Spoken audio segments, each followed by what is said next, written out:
and welcome back to my virtual tasting session where I answer some frequently asked questions as potential customers approach my tasting stand. What's the difference between my kefir and the other kefirs that you see in the supermarket shelves? I make mine using kefir grains. So this is the most traditional way of making kefir. So these grains, they exist naturally in nature and they're not man-made. After the fermentation process, I strain back out the grains and I reuse them all the time.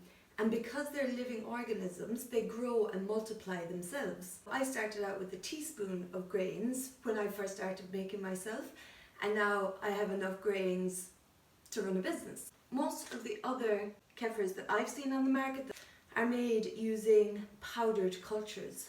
These powdered cultures, these are extracted in a lab.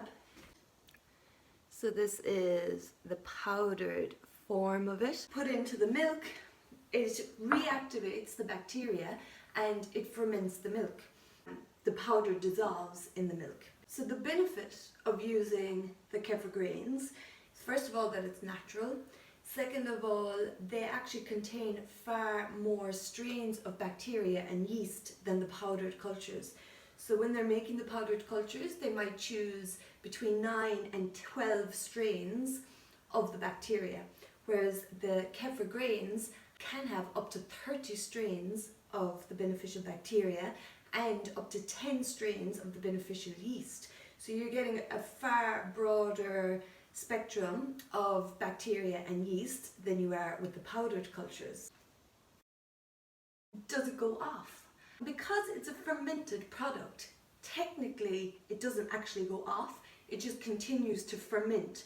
So it'll get stronger and stronger over time. With the litre bottle, that's usually a 7 to 10 day supply for one person, but you could leave that in your fridge for up to 3 weeks and it'll still be okay to drink. It's just that it might be a little bit thicker, you might need to give it a stir, it might taste that little bit stronger as well.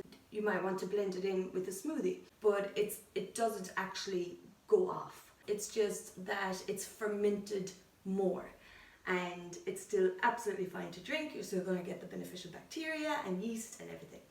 After a month, I'd be kind of saying leave it off. Can I give it to my kids? Yes, you can absolutely give it to your kids once they're eating solids, and you would reduce the amount that you're giving them. So if you're starting off, the recommended amount is 100 mils. For anybody under the age of 12, you would reduce it down to about 50 mils a day.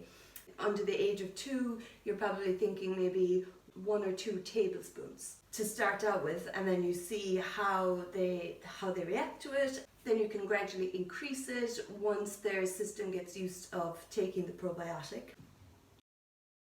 Should I take kefir if I'm taking an antibiotic? Absolutely. When we take an antibiotic, it's going to kill the bad bacteria, which is making us sick, which is what we want, but it also kills the beneficial bacteria that's in our digestive system as well.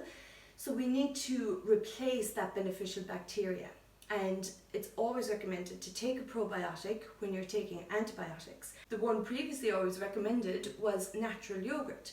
And natural yogurt has about 5 strains of beneficial bacteria. But kefir has up to 30 strains of beneficial bacteria, so you're going to get a much broader range of bacteria coming back into your system. You would take it during and after a course of antibiotics. You would space it out, so if you have to take your antibiotic in the morning, you would wait a couple of hours before you take your probiotic.